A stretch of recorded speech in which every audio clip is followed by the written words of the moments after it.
খরচ বহুত গেছে। এটা খেতিত 1 বিঘা খেতিত 40,000 50,000 টাকা খরচ গেছে। এটা কবি নলোয়া হয়েছে 1 টাকা 1.5 টাকা কেজি বিক্রি করে কি হবো? আমার লাভ আছে জানো? সব এতিয়া পেলাই পেলাই থৈ যাব লগা হৈছে। এতিয়া আমি কি কৰিম? ইমান সাৰ ঔষধ পাতি লৈ খেতিত মাৰিছোঁ, এতিয়া সাৰক পইচা দিয়া হোৱা নাই, সাৰৱালা খেতিক পইচা দিব পৰা নাই। আমি সাৰৰ দামটো বাঢ়িছে, এইটো কথা বেলেগ, কিন্তু এতিয়া যে আমি কবিবিলাক বিক্ৰী কৰিব পৰা নাই, পেলাই দিব লগা হৈছে। এতিয়া আমি কি কৰিম? উপায় কি কৰিম?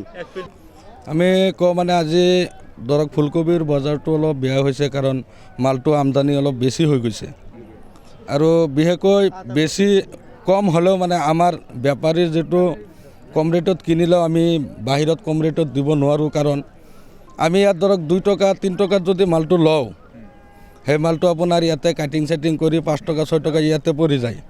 গাড়ী ভাড়াটোতো কমা নাই, বিশেষকৈ মালৰ দামটো অলপ ডাউন হৈছে, কিন্তু আপোনাৰ বিশেষকৈ ফুলকবিৰ বজাৰটো অলপ ডাউন, আৰু বেলেগ চব্জিৰ বজাৰ মোটামুটি ঠিকেই আছে। ধৰক আপোনাৰ গাজৰ 40 টকাৰ ওপৰত আজিকালি বিক্ৰী হৈ আছে, বিটবিলাক 40 টকা মানত বিক্ৰী হৈ আছে, বন্ধাকবিও আজি দেখোন কালি অলপ 8 টকা 9 টকা গৈছে, আজি 10 টকা অলপ ওপৰ ফালে বিক্ৰী হৈ আছে। ইয়াৰ আৰু দৰাচলতে আপোনাৰ বিশেষকৈ খাৰুপেটীয়া বজাৰটোত চব্জিৰ বজাৰ বহুত উলট পালট হয়।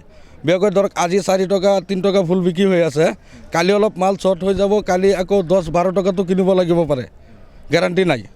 আৰু বিশেষকৈ খৰচটোতো সমানেই, আৰু গুৱাহাটী ইয়াৰ পৰা যাওঁতে 1 টকা কেজি ফুল কিনিলেও যিমান খৰচ, 50 টকা কেজি কিনিলেও খৰচটো সিমানেই।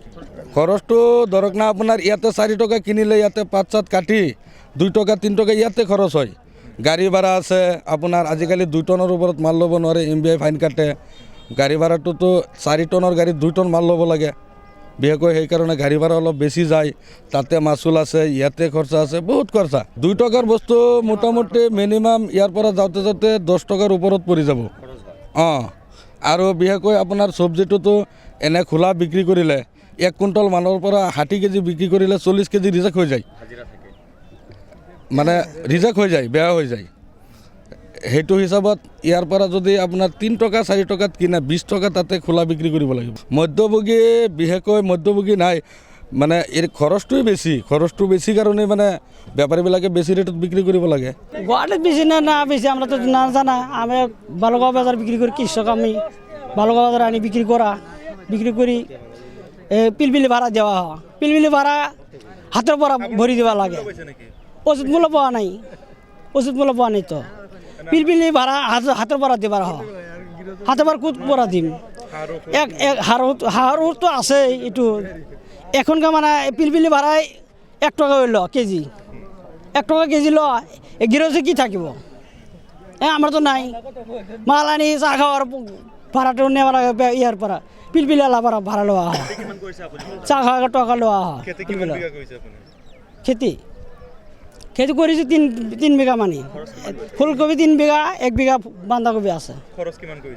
খরচ বহুত হয়েছে, এইটো হিসাব করা হয় নাই। আগতে তো উঠিছে, এখনকার মানে খরচ উঠাই নাই, লস হয়ে আছে, পিলপিলি লাভ হয়ে আছে।